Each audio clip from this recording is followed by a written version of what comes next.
I'm Daniel, 38, a structural engineer with a penchant for order. My life with Claire, my wife of 12 years, seemed like a blueprint executed flawlessly. Our colonial-style home in suburban Connecticut hummed with routine. Claire's laughter at my dry humor, her yoga classes, my late nights sketching bridge designs. She was radiant, blonde curls, emerald eyes, a smile that could disarm anyone. We hosted barbecues, attended charity galas, and planned a future with kids. Her interior design business thrived, and I swelled with pride when clients raved about her creativity. But cracks appeared, subtle at first. Claire's phone buzzed more often, her notifications hidden.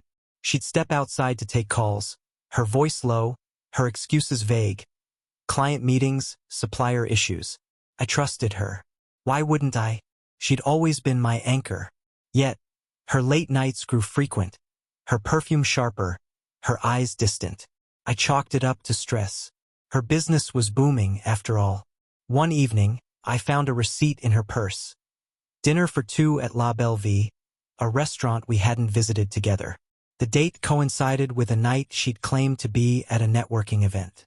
My stomach churned, but I buried the doubt. Claire wouldn't deceive me. She loved me, didn't she? I decided to surprise her at her next client meeting. A decision that would unravel everything. The next week, I followed her. She drove to a sleek downtown loft, not her office. My heart pounded as I parked, watching her enter. I waited, minutes stretching into hours, until she emerged, arm in arm with Ethan, her charismatic photographer friend. His hand rested on her waist, her laughter echoing. They kissed, not a friendly peck, but something deeper, something that shattered my world. I drove home, numb. Ethan, with his tousled hair and artsy vibe, was no stranger. He'd shot her business headshots, joined us at parties. I'd liked him. Now his betrayal burned alongside hers. But this was no ordinary affair. Claire's deception was layered, calculated, and I'd soon discover its bizarre, humiliating depth. I didn't confront Claire that night. Couldn't. My mind raced, piecing together fragments of her lies. I needed proof, something undeniable, before I faced her. The next day, I accessed her laptop while she showered. Her password, our anniversary, still worked.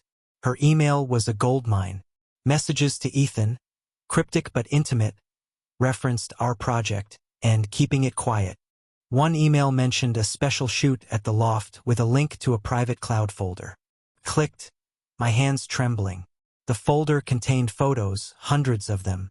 Claire, radiant and bare, posed in ways I'd never seen, her eyes locked on Ethan's lens. But these weren't just portraits. They were staged with others, real people, strangers in elaborate, intimate tableaus.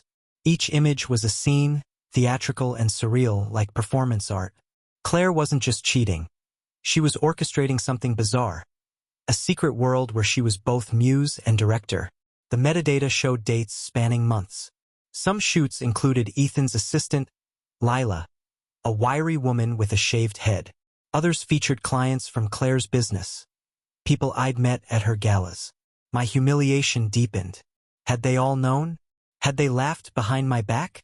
One photo showed Claire with a man I recognized, a local politician, his face partially obscured. This wasn't just personal. It was a network, a twisted collaboration. I dug deeper, finding invoices. Claire's design contracts were covers for these shoots, funneling money to Ethan and others. She'd built a shadow empire, profiting from her betrayal. My rage grew, but so did my curiosity. What drove her to this? Was it thrill, power, or something darker? I needed to understand before I acted. That night, Claire kissed my cheek, oblivious to my turmoil. "Long day, honey," she said, her voice honeyed. I nodded, playing the devoted husband, while my mind plotted. I'd infiltrate her world, uncover every detail, and then destroy it. I became a ghost in my own life, watching Claire's every move. I installed a tracker on her car, cloned her phone's data, and monitored her emails. She was meticulous, but not infallible. Her next shoot was scheduled at the loft, and I'd be there unseen. I rented a camera, claiming it was for a work project, and practiced blending into shadows. The loft was a converted warehouse, its windows blacked out. I slipped in through a service entrance, heart pounding. Inside, the space was a labyrinth of sets, velvet drapes, antique furniture, eerie lighting. Claire stood at the center, directing Ethan and Lila. Two others, a man and woman I didn't recognize, posed in a staged embrace. Claire's voice was commanding, her vision precise. This was her domain, and she ruled it. I hid behind a prop wall, snapping photos. The scene unfolded like a fever dream, Claire orchestrating moments of raw intimacy, not for passion but for art. Ethan's camera clicked, Lila adjusted lights, and the participants followed Claire's cues. It was mesmerizing, grotesque, and utterly alien to the woman I thought I knew. As I watched, I realized the betrayal's true sting. Claire hadn't just strayed. She'd created a parallel life, one where I was irrelevant. Her connection with Ethan was creative, not romantic, but that made it worse. She'd shared her soul with him, not just her body. My love, my trust were props she'd discarded. I left before they finished, my mind buzzing. Revenge wasn't enough. It had to be poetic, a mirror to her cruelty. I'd use her own game against her, but first I needed allies. I spent weeks planning, my rage honing my focus. Claire's world was built on secrecy, so I'd expose it, publicly, brutally. But I needed leverage. I contacted a private investigator, Maria, a no-nonsense woman with a knack for digging. I gave her the photos, emails, and names from Claire's cloud. Find out who's involved and how deep this goes, I said. Maria uncovered a web. The politician Richard Holt was a key player, using Claire's shoots to network with influencers. Other participants included a gallery owner, a theater director, and a tech mogul. Claire's art was a currency, trading intimacy for power. Maria also found a hidden forum where participants discussed their experiences, praising Claire's vision. My wife was a cult leader, her charisma a weapon. I approached Lila, Ethan's assistant, under a false identity. Posing as a wealthy art collector, I met her at a cafe. She was guarded but greedy, hinting at exclusive events for the right price. I played along, securing an invitation to the next shoot. My plan was forming: infiltrate, document, and sabotage. At home, Claire sensed nothing. She'd cook dinner, chat about her day, and curl up beside me, her lies seamless. I hated her touch but endured it, biding my time. I began leaking snippets of her photos to obscure art blogs, and signed, stirring whispers in her circle. The seeds of chaos were planted. The night of the shoot arrived. I entered the loft as James, my alias, dressed in a tailored suit, my face altered with subtle makeup. Lila greeted me, unaware of my identity. Claire was there, radiant, directing a scene with Holt and the gallery owner. I mingled, my camera hidden in a briefcase, recording everything. The atmosphere was electric, participants drunk on their own audacity. I struck subtly.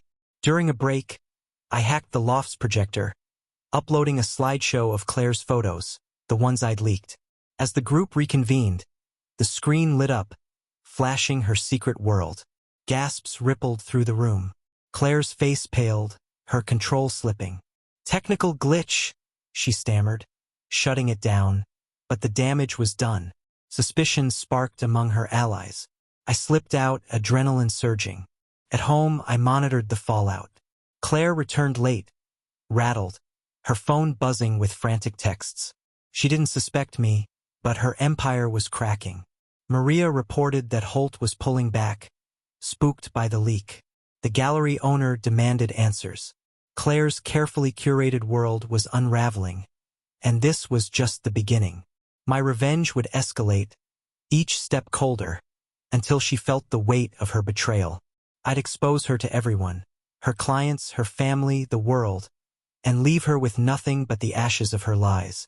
The loft incident rattled Claire, but she was resilient, spinning excuses to her circle.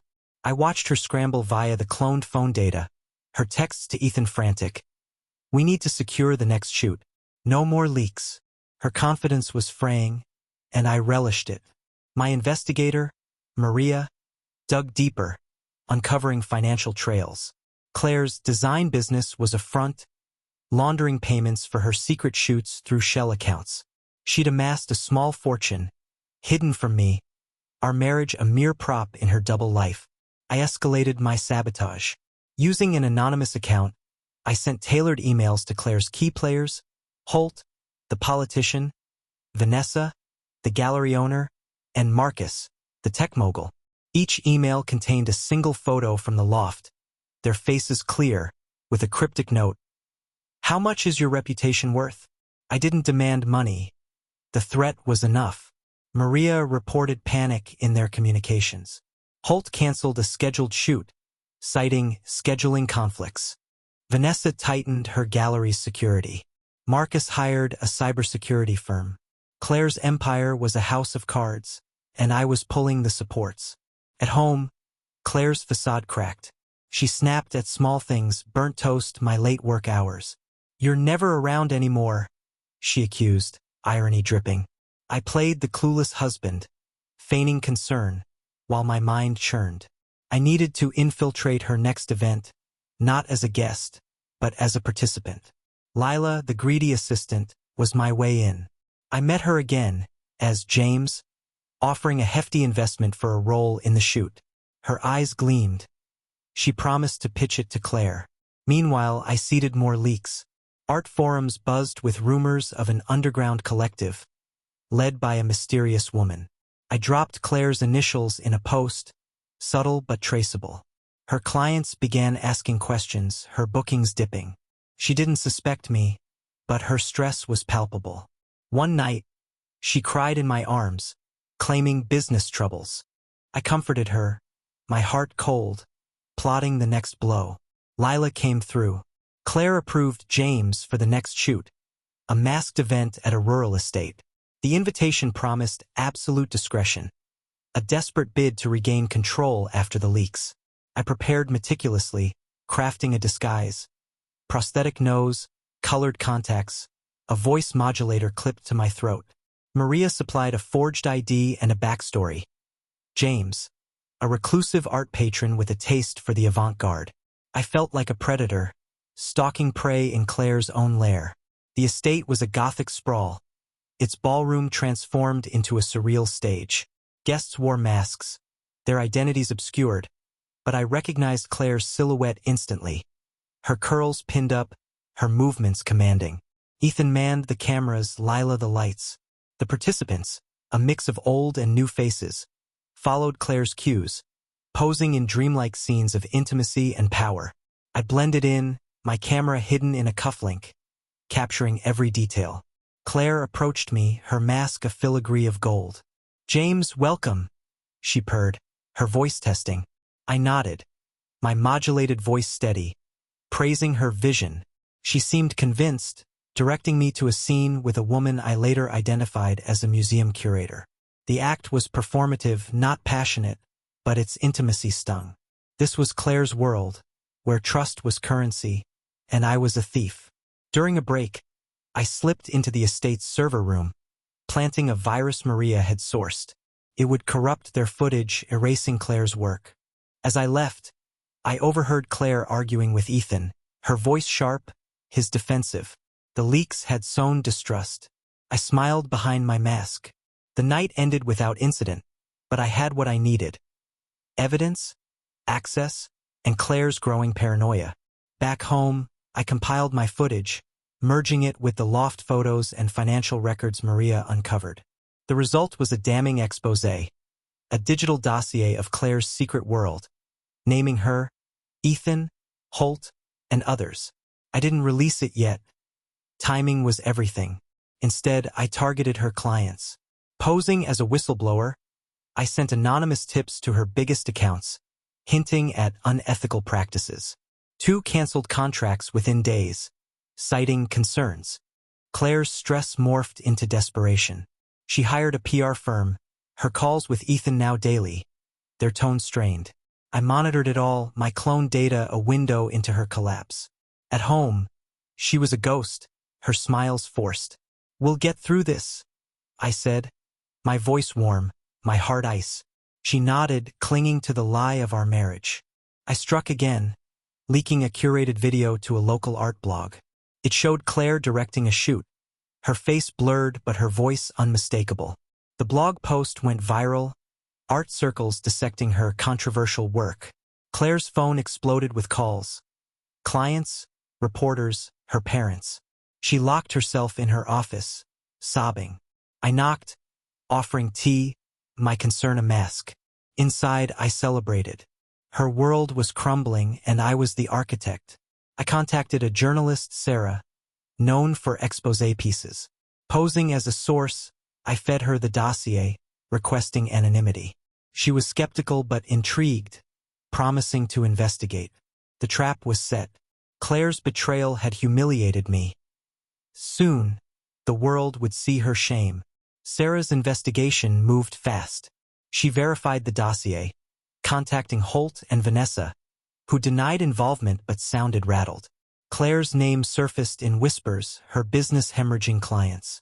I fueled the fire, leaking more photos to X, tagged with #ArtScandal. The post spread, users speculating about the Connecticut visionary behind the shoots. Claire's paranoia peaked.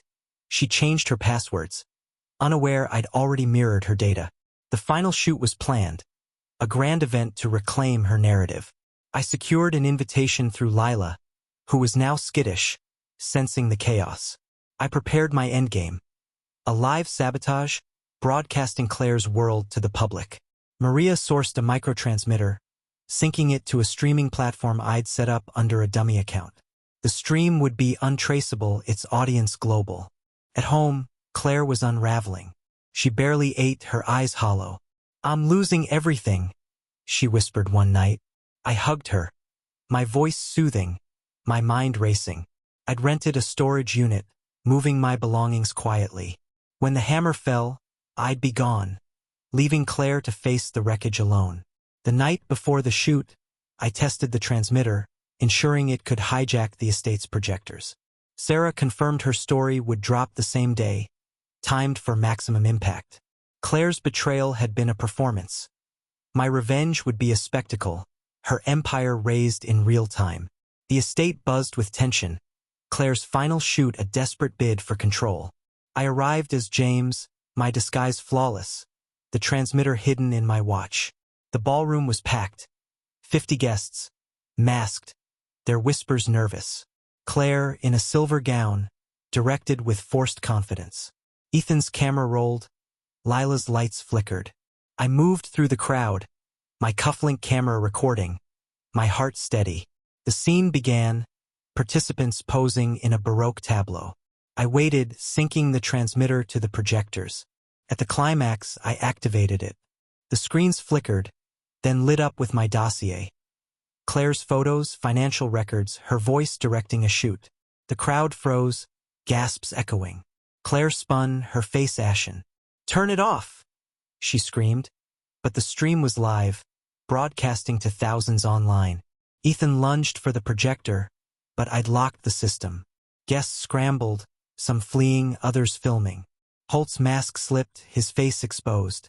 Vanessa shouted at Claire. Their alliance shattered. I slipped toward the exit, my role done. Claire's eyes met mine through the chaos, and for a moment, I thought she saw through my disguise. But she didn't. She was drowning in her own ruin. I drove away, the stream still running, X ablaze with clips. Sarah's article hit, naming Claire as the mastermind. By morning, her business was dead, her allies silent, her name a scandal. I was already at the storage unit, my new life waiting. The cruelest part was yet to come. She'd learn who orchestrated her fall, and it would break her. The morning after the stream, I woke in a motel, my phone buzzing with notifications. X was a firestorm, #ArtScandal trending, Claire's name plastered across posts. Sarah's article had exploded, detailing her secret empire with quotes from disgruntled participants. Holt issued a public denial, claiming he was misled. But his career was teetering. Vanessa's gallery closed for renovations. A flimsy excuse. Ethan vanished, his social media silent. Claire's business website was offline, her voicemail full.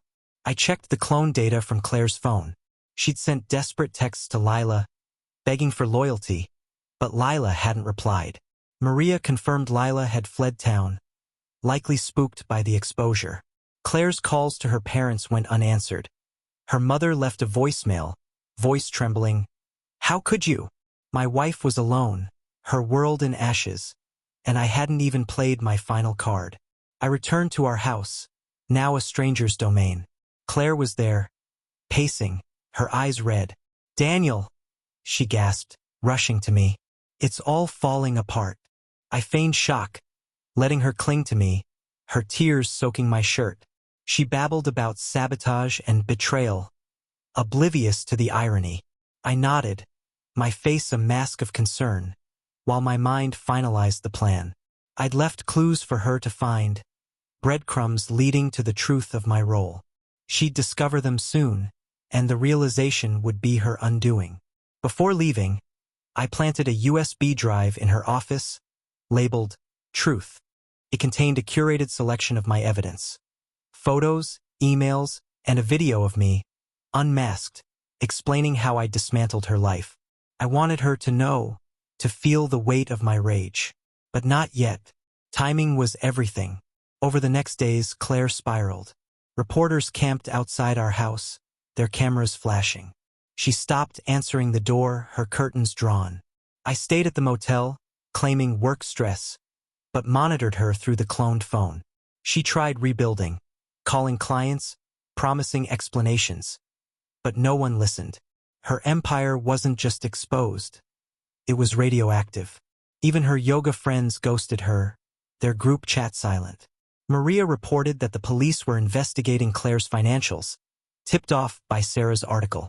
Fraud charges loomed, her shell accounts unraveling. I leaked more to X, anonymous posts with screenshots of her invoices, tagged #ClaireFraud. The public turned vicious, memes mocking her art, flooding the platform. Claire's name became a punchline, her legacy a scandal. At home, she found the USB drive. I watched via a hidden camera I'd installed. She hesitated, then plugged it in. The video played, my face, calm but cold, detailing her betrayal and my revenge. "You built a world without me," I said on screen. "Now you have nothing." Claire collapsed, sobbing, her hands clawing at the desk. She called my phone, leaving voicemails. "Daniel, please, I'm sorry. I didn't answer. Let her drown in it." I met Sarah again, feeding her a final scoop. Claire's tax evasion, buried in the financials. The story ran, sealing Claire's fate. The IRS froze her accounts, her last lifeline cut. My revenge was a symphony, each note precise, and the crescendo was near. I orchestrated the final act with surgical precision. Claire's downfall needed a stage, a moment where her shame was undeniable. I learned she'd been invited to a local art gala, a last-ditch attempt to salvage her reputation. The organizers, unaware of the full scandal, saw her as a controversial figure worth showcasing. Perfect.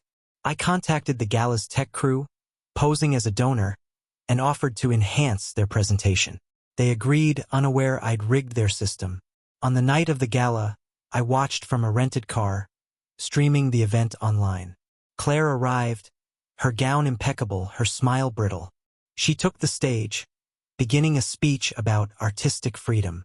Midway through, the screens behind her flickered.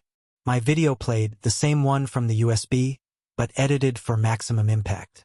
My voice narrated her betrayal, intercut with her shoot footage, faces blurred but hers clear. The audience gasped, then jeered. Claire froze, her speech dying. Someone shouted, "Fraud!" Others filmed, the moment going viral. She fled the stage, reporters swarming. X lit up, the gala clip shared thousands of times. I drove to the storage unit, my new life waiting. Claire's public humiliation was complete, her name synonymous with deceit. But I wasn't done. She'd feel my absence, the void of our marriage, as keenly as I'd felt hers. I filed for divorce, instructing my lawyer to serve papers publicly at her next court appearance. The world would see her broken, and I'd be free. Claire's court date arrived, a preliminary hearing for fraud charges. I attended, sitting in the back, unrecognizable in a hat and glasses. She looked gaunt, her lawyer pleading for leniency. As the hearing ended, my lawyer approached, serving the divorce papers in front of reporters. Cameras flashed, capturing Claire's shock, her hands trembling as she read my name. She scanned the room, her eyes finding mine. I didn't flinch, letting her see the man she'd underestimated. Outside, she caught up to me, her voice raw. "Daniel, why?" she begged. "I loved you." I laughed, cold and sharp. "You loved your world more," I said. "I just burned it down." I walked away, her sobs fading behind me. The cruelty wasn't in the words. It was in her realization that every step of her ruin was my design, that her betrayal had birthed a monster. I sold our house, the proceeds funding my new life. Claire's assets were seized, her accounts drained.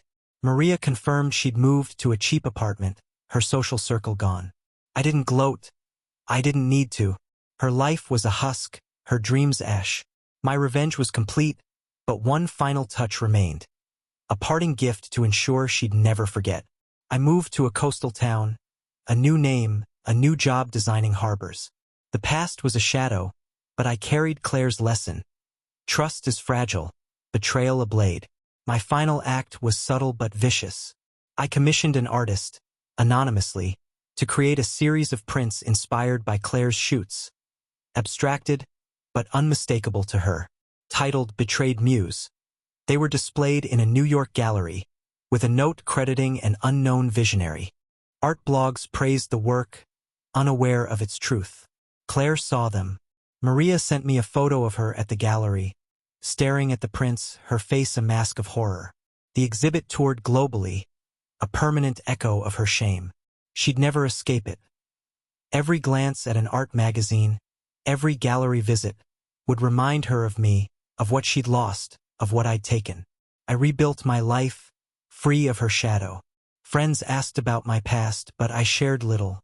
The cruelty of my revenge wasn't in its scale, but its precision. Claire's betrayal was a performance, mine a masterpiece.